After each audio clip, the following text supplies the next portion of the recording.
Sahabat RPK yang dikasihi Tuhan dimanapun Anda berada. Shalom Beshem Yeshua HaMashiach, salam sejahtera dalam nama Yeshua HaMashiach, dalam nama Tuhan Yesus Kristus Juru Selamat kita. Selamat mengikuti siaran Tekiah, Talaah Kata Ibrani Alkitabiah bersama Gembala Benyamin Obadiah, Ketua GKMI Gereja Kehilat Mesianik Indonesia. Tekiah adalah cara peniupan shofar seperti yang didengar tadi. Siaran Tekiah dimaksudkan untuk menggali kebenaran Alkitab dari bahasa dan masyarakat Ibrani yang menjadi persemaian tumbuhnya iman Kristiani kita yang berasal dari tanah perjanjian Israel di Timur Tengah. Saudara dapat mengajukan pertanyaan ke 081 997 1577. Shalom Pak Ben. Shalom Bu Ira, shalom sahabat RPK dimanapun Anda berada.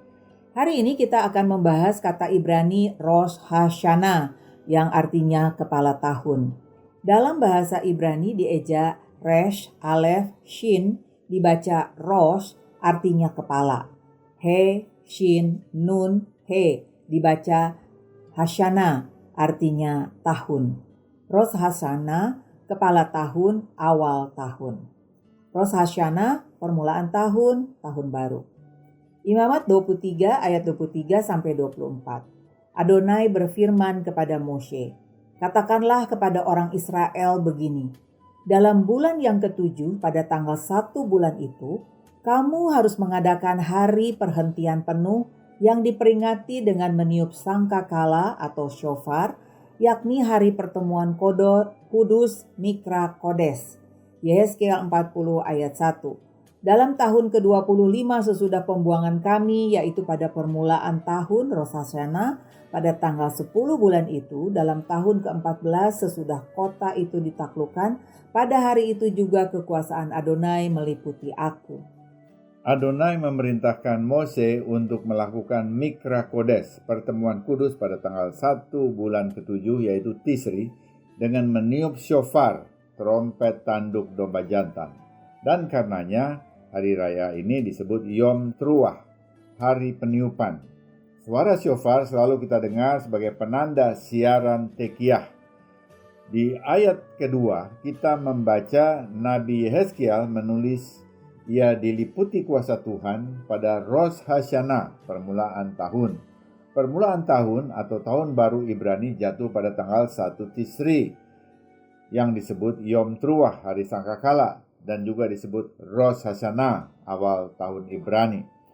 Sementara Yehezkiel mendapat lawatan urapan Tuhan pada tanggal 10 Tisri yang merupakan hari raya pendamaian atau Yom Kippur. Saat ini kita sedang menyongsong hari raya Alkitabiah yang disebut Yom Teruah, yang disebut juga Rosh Hashanah. Karena keduanya hari raya Alkitabiah, seharusnya tidak mengherankan bila kita orang-orang percaya yang mula-mula baik Yahudi maupun non-Yahudi merayakan hari-hari raya Alkitabiah yang dipegang Israel bahkan setelah mereka datang kepada Mesias Yeshua. Dan ini termasuk perayaan Rosh Hashanah dan Yom Kippur. Rosh Hashanah merupakan tahun baru sipil Ibrani. Pada hari inilah tahun Ibrani berganti. Yom Kippur merupakan hari raya paling hikmat di lingkungan orang Yahudi. Dari segi partisipasi dalam ibadah, padatnya umat datang ke sinagoga pada Yom Kippur dalam Yudaisme mirip dengan padatnya umat Kristen datang ke gereja untuk merayakan hari Natal.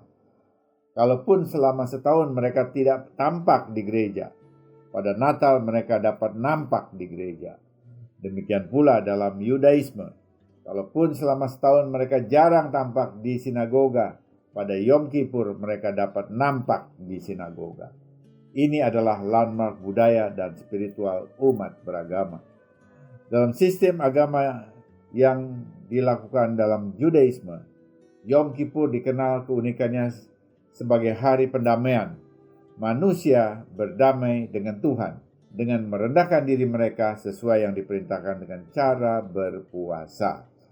Karena itu tidak mengherankan jika kita menemukan referensi sepintas tentang puasa di dalam kitab Kisah Para Rasul, yaitu pada pasal 27 ayat 9. Sementara itu sudah banyak waktu yang hilang. Waktu puasa sudah lampau dan sudah berbahaya untuk melanjutkan pelayaran. Yang dimaksud dengan puasa di sini adalah puasa Yom Kippur. Lukas, penulis kitab Kisah Para Rasul, tentu tidak akan menggunakan istilah puasa sebagai referensi kalender bila ia sendiri tidak menjalankan puasa Yom Kippur dan mengetahui bahwa para pembacanya juga melakukan puasa yang sama. Kita tidak bisa tidak menarik kesimpulan bahwa Lukas sendiri dan para pembacanya tersirat melakukan puasa Yom Kippur. Kita juga dapat melihat indikasi yang kuat dalam kitab Wahyu yang syarat dengan gambaran terhadap ritual dan tema hari raya besar.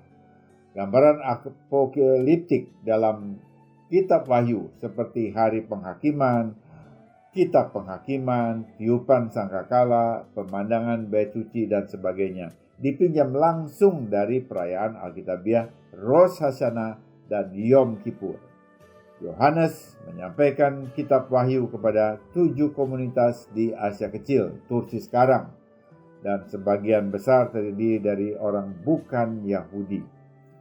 Jika komunitas-komunitas tersebut tidak merayakan hari raya bersama dengan komunitas Yahudi, mereka tidak akan siap untuk memahami kitab Wahyu, seperti halnya gereja-gereja di masa kini. Catatan tentang umat non-Yahudi yang merayakan Yom Kippur muncul dalam literatur gereja di kemudian hari. Surat Diognetus pada akhir abad kedua mencela orang-orang Kristen yang menjalankan hukum Yahudi seperti puasa. Walaupun demikian, teguran tersebut tetap menunjukkan bahwa ada orang Kristen bangsa-bangsa yang melakukan puasa Yom Kippur. Sementara itu, Origen menyebut orang-orang Kristen berpuasa pada hari Yom Kippur dalam homili tentang Imamat 12 ayat 2. Oleh karena itu, kita juga harus mengatakan sesuatu sekarang kepada mereka yang berpikir bahwa berdasarkan perintah Torah, mereka harus menjalankan puasa orang Yahudi. Origen jelas menyatakan ada orang Kristen bangsa-bangsa yang melakukan puasa orang Yahudi, walaupun ia sendiri terkesan mempunyai pandangan yang berbeda. Origen juga menyebutkan kasus lain, lagi-lagi yang melibatkan umat Kristen Kaisaria dalam homilinya tentang Yeremia, yang membuktikan bahwa aktivitas puasa pada Yom Kippur bukanlah kasus yang terisolasi. Setidaknya ada beberapa kelompok Kristen non-Yahudi di abad ketiga yang masih merayakan hari suci utama Yudaisme ini.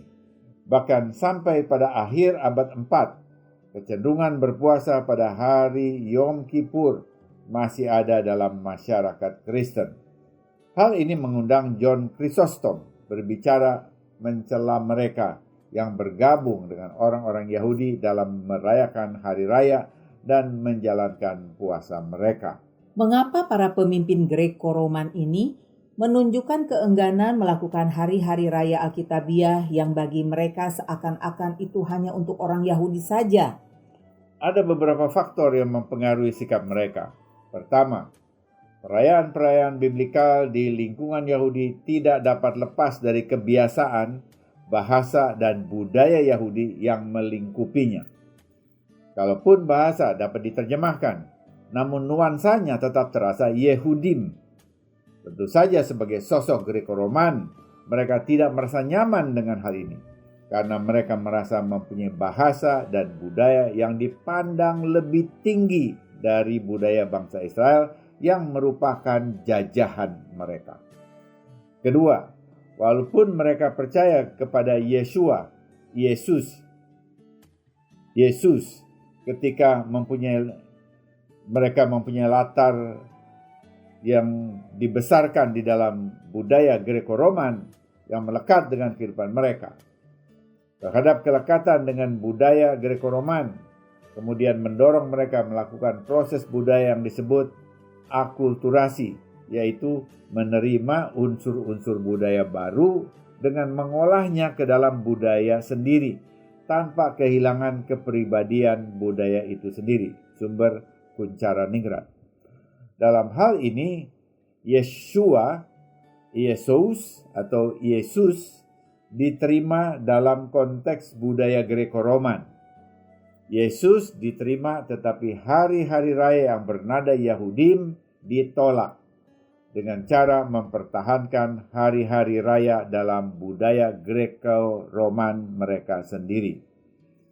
Alasan yang ketiga, mereka tidak pernah tahu bahwa semua Moadim, yaitu hari-hari raya yang ditetapkan Tuhan, sesungguhnya merujuk kepada Mesias Yeshua, Kristus Yesus.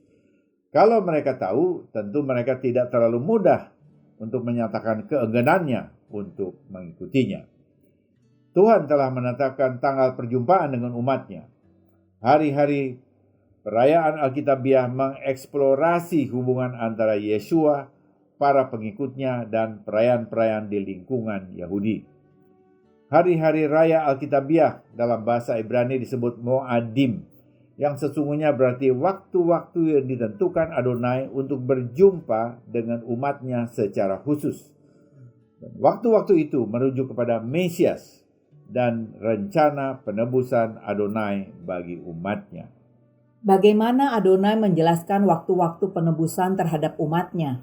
Ia memakai Moadim yang diterjemahkan sebagai hari raya untuk menjelaskan rencana penebusan terhadap umatnya. Sebelum Yeshua datang, Moadim diterima sekedar sebagai perintah untuk merayakan hari-hari raya tahunan. Namun sesudah Yeshua datang, semuanya menjadi jelas bahwa Moadim atau waktu yang ditetapkan oleh Adonai semuanya merujuk kepada dirinya sebagai Mesias yang dijanjikan. Moadim merujuk pada fungsi-fungsi Mesias yang tidak lekang oleh waktu. Pesak adalah kematian Yeshua di kayu salib. Hag Hamatzot, hari raya roti tak beragi, merujuk Yeshua sebagai roti yang turun dari surga, bagikan mana yang turun dari atas bagi Israel. Hari Omer Resit atau berkah sulung merujuk pada kebangkitan Yeshua dari kematian. Hari raya Shavuot, Pentakosta, pengenapan janji Yeshua akan pencurahan Roh Kudus bagi orang percaya. 4 hari raya pertama merujuk pada kedatangan Yeshua yang pertama. Selanjutnya, 3 hari raya musim gugur merujuk pada kedatangan Yeshua yang kedua kalinya. Hari raya Yom Truah atau Rosh Hashanah merujuk pada kedatangan Yeshua menjemput mempelainya, yaitu jemaat orang-orang percaya di awan-awan yang dikenal sebagai rapture atau pengangkatan gereja. Yom Kippur, hari raya pendamaian secara eskatologis, merujuk pada hari pertobatan orang Yahudi saat mereka mengenali Yeshua sebagai Mesias yang membela mereka dari serangan bangsa-bangsa yang memerangi mereka. Ini relevan dengan situasi saat ini ketika Israel terus berperang dengan negara-negara tetangganya untuk mempertahankan eksistensinya sebagai negara yang sah. Sukkot atau Hari Raya Pondok Daun merujuk pada kerajaan Mesias di bumi selama 1000 tahun. Yudaisme konvensional hanya melihat Moadim sekedar sebagai hari raya yang diperintahkan dan karenanya perlu dipelihara. Adalah murid-murid Yeshua yang dapat melihat hubungan hari-hari raya ini dengan kehidupan Mesias Yeshua. Dan semua hari raya ini bukan hanya tercatat dalam Torah atau Tanakh, tetapi juga tercatat dengan lengkap dalam Brit Hadassah, Perjanjian Baru. Hubungan antara hari raya dan Yeshua HaMashiach sudah cukup lama dikenal di beberapa sekolah Alkitab. Saya secara pribadi mempelajarinya dari guru Torah Yahudi Ariel Berkovich yang menjelaskan kepada saya dengan sangat baik dan lengkap. Untuk berbagi tentang subjek yang luar biasa ini, saya sudah menulis sebuah buklet berjudul Mesias dalam 7 Hari Raya untuk memperkenalkan ide pokok dari 7 hari raya tersebut. Dalam buklet ini dicantumkan semua ayat dalam Brit Hadasa Perjanjian Baru yang menyatakan bahwa Yesua ikut merayakan semua hari raya yang diperintahkan dalam Torah dan sekaligus memenuhi maksud profetiknya, baik dalam kedatangan yang pertama 2000 tahun yang lalu maupun pada kedatangannya yang kedua yang masih sedang kita songsong. Ayat-ayat Perjanjian Baru menunjukkan Yesua dan para rasul termasuk Rabi Shaul Paulus merayakan hari-hari raya ini. Menarik. Bagaimana mendapatkan buklet ini? Buklet pengajaran ini bisa didapat pada GKMI Bethel Bintaro pada pertemuan ibadah Minggu. Kita sedang menyongsong Yom Teruah dan Yom Kippur. Umumnya orang Kristen tidak mengenal hari-hari raya ini karena dianggap keduanya tidak tertulis dalam Perjanjian Baru. Anggapan itu yang harus dikoreksi. Dalam zaman banjir informasi seperti sekarang, anggapan kuno seperti ini tidak dapat dipertahankan lagi. Bukan hanya Yom Teruah dan Yom Kippur, bahkan ketujuh hari raya tahunan dalam Torah ternyata tercatat dalam Perjanjian Baru yang ada di dalam Alkitab yang saudara dan saya pegang. Asal dengan syarat dapat membaca Alkitab dengan kacamata sejarah dan budaya yang tepat. Di mana Yom Teruah atau Hari Raya Sangkakala tertulis dalam Perjanjian Baru? Ini tertulis dalam beberapa ayat, antara lain 1 Tesalonika 4 ayat 16 dan 17. Sebab pada waktu tanda diberi, yaitu pada waktu penghulu malaikat berseru dan sangkakala Tuhan, syofar Elohim berbunyi, maka Tuhan sendiri akan turun dari sorga dan mereka yang mati dalam Mesias akan lebih dahulu bangkit. Sesudah itu kita yang hidup, yang masih tinggal, akan diangkat bersama-sama dengan mereka dalam awan menyongsong Tuhan di angkasa. Demikianlah kita akan selama-lamanya bersama-sama dengan Tuhan. Ayat ini sering disinggung saat pemakaman untuk menunjukkan bahwa semua orang yang mati dalam Kristus akan dibangkitkan dan akan berkumpul bersama dengan Mesias Yesua. Dan karena itu kita akan berjumpa lagi dengan orang yang kita kasih yang telah berpulang lebih dahulu. Ini benar. Ya, bahkan ayat ini digubah menjadi lagu-lagu rohani. Tetapi ada yang lebih banyak dari itu. Umumnya orang Kristen bangsa-bangsa tidak menyadari bahwa deskripsi saat sangkakala berbunyi sesungguhnya merujuk pada hari raya sangkakala alias Yom Teruah yang diperintahkan oleh Elohim untuk diperingati setiap tahun oleh umatnya. Jadi peniupan shofar juga berhubungan dengan pengangkatan, rapture, di samping banyak arti lainnya seperti gugahan untuk bangun dari tidur rohani agar siap menyambut sang mempelai Mesias Yesua yang akan datang menyambut mempelai jemaat orang-orang percaya kepadanya. Apakah ada tercatat nama Hari Raya Yom Kippur dalam Perjanjian Baru? Secara eksplisit istilah Yom Kippur tidak ada tercetak hitam atas putih dalam Perjanjian Baru. Di sini pentingnya kita membaca Perjanjian Baru dengan perspektif Torah dan budaya para penulisnya yang semuanya orang Yahudi, bahkan termasuk Lukas yang adalah kerabat dekat dari Rabi Shaul Paulus yang Yahudi. Dalam Torah, Adonai memerintahkan agar umatnya merendahkan diri pada hari raya Yom Kippur yang dipahami sebagai hari puasa, Imamat 23-27. Perintah ini ditujukan kepada seluruh bangsa Israel. Karenanya ungkapan puasa di lingkungan Yahudi dipahami erat dengan Yom Kippur. Gejala budaya ini kita lihat ketika Paulus menyebut masa puasa seperti yang ditulis oleh Lukas dalam Kisah 27 ayat 9. Yang sudah dibaca tadi. Waktu puasa sudah lampau dan sudah berbahaya untuk melanjutkan pelayaran. Pembaca Yahudi sudah mengetahui bahwa itu adalah hari puasa Yom Kippur pada bulan ke-7 yaitu tanggal 10 Tisri.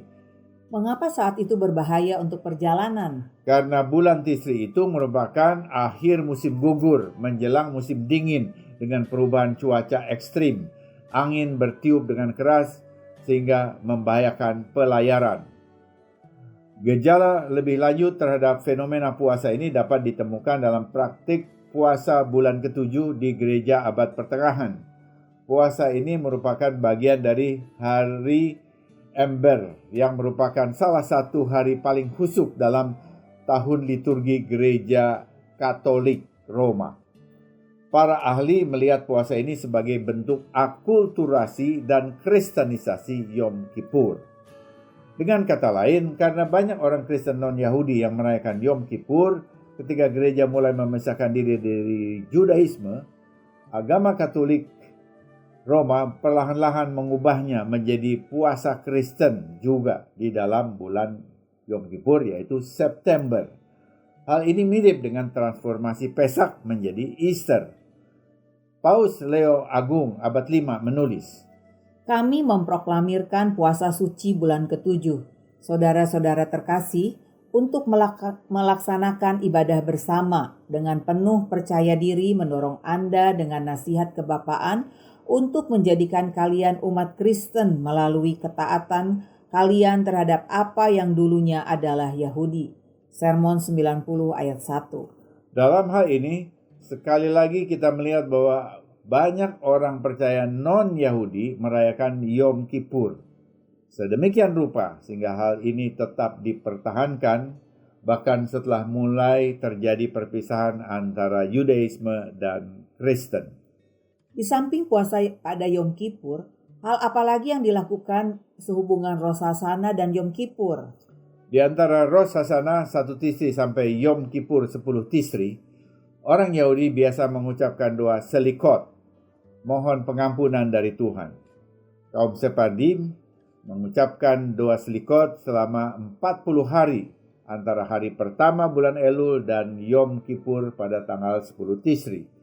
Kurun waktu ini merujuk pada 40 hari ketika Mose berada di Gunung Sinai untuk mengambil 2 loh batu baru yang berkulminasi pada saat Adonai Elohim sepenuhnya mengampuni umatnya pada hari raya Yom Kippur. Apakah mereka hanya memohon pengampunan dari Tuhan saja? Bagaimana hubungan dengan sesama? Ya, mereka juga meminta untuk saling mengampuni satu sama lain. Dan ini merupakan ajaran Mesias Yesua dalam Markus 11 ayat 25. "Dan jika kamu berdiri untuk berdoa, ampunilah dahulu sekiranya ada barang sesuatu dalam hatimu terhadap seseorang, supaya juga Bapamu yang di sorga mengampuni kesalahan-kesalahanmu." Jika kita memahami sistem hari raya, maka apa yang diperintahkan Mesias Yesua ini bukan hanya bila diperlukan sekali-sekali, tetapi secara sistematis dilakukan setiap tahun untuk kesalahan yang disadari ataupun yang tidak disadari menjelang hari raya pendamaian Yom Kippur. Ya, ini aspek yang perlu dilihat oleh orang Kristen bangsa-bangsa juga. Benar, misalnya menjelang hari raya Yom Kippur, orang Yahudi Sephardik saling mohon maaf satu sama lain dalam kurun waktu 40 hari. Hal ini juga terlihat dalam tradisi Muslim yang dalam hari raya Idul Fitri mengucapkan mohon maaf lahir dan batin. Tetapi aspek mohon maaf ini tidak terdapat dalam kekristenan yang berasal dari Eropa. Bukan karena Injil tidak mengajarkannya, tetapi karena kekristenan datang kepada kita lewat budaya Eropa yang tidak menekankan permohonan maaf secara siklis. Yang ada hanyalah ucapan selamat. Selamat Natal, selamat Paskah, selamat Hari Raya Pentakosta, selamat Hari Minggu. Tidak ada ucapan mohon maaf dalam hari-hari raya Kristen. Ya, jadi dengan kita belajar Hari Raya Rosh Hashanah dan Yom Kippur, kita mendapat pencerahan bahwa di dalam kehidupan kita tidak lepas dari kesalahan, baik terhadap Tuhan maupun terhadap sesama. Benar, sekalipun dalam doktrin keselamatan Kristen, orang percaya yang sudah dibenarkan sekalipun oleh korban Yeshua HaMashiach. Sesudah itu, kita pun masih dapat melakukan kesalahan dalam tindakan, dalam bersikap, dalam tutur sapa kita, baik kepada Tuhan maupun kepada sesama. Karena itu, mohon pengampunan, mohon maaf seperti yang dilembagakan dalam Hari Raya Rosh Hashanah dan Yom Kippur akan membantu kita untuk mempunyai hubungan yang dipulihkan dari tahun ke tahun. Ini juga yang dianjurkan oleh Rabi Shaul dalam Efesus 4 ayat 32. Tetapi hendaklah kamu ramah seorang terhadap yang lain, penuh kasih mesra dan saling mengampuni, sebagaimana Elohim di dalam Mesias telah mengampuni kamu. Masih dalam bulan Elul menjelang Rosh Hashanah dan Yom Kippur, mari kita saling mengampuni satu sama lain seperti Tuhan dalam Mesias Yesua mengampuni kita. Mari kita lakukan antara suami dan istri, orang tua dan anak, di antara teman sepelayanan, sesama teman dalam komunitas jemaat. Semoga siaran ini memberkati. Informasi bagi saudara. Ibadah Syabat Ibrani Mesianik disiarkan secara live streaming di YouTube setiap Sabtu jam 10 waktu Indonesia Barat. Untuk mendengar ulang semua program Tekia, kunjungi dan subscribe kanal Kehilat Mesianik di YouTube. Bila saudara diberkati oleh siaran Tekia dan mau kembali memberkati siaran ini, saudara dapat mengirimkan dukungan dengan menghubungi admin Tekia di 081 997 1577. Sesudah narasi ini kita akan mendengar lagu rohani When the Roll Call Up Yonder. Kalau bunyi sangkakala oleh Bill dan Gloria Gaither and Friends.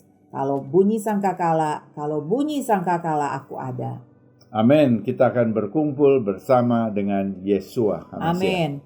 Tiba saatnya saya Penatua Ira Obadiah dan Gembala Benyamin Obadiah mohon diri dari ruang dengar saudara. Sampai jumpa pada siaran mendatang. Yesua keselamatanku, Torah kesukaanku, menuju kepenuhan bangsa-bangsa. Shalom, shalom.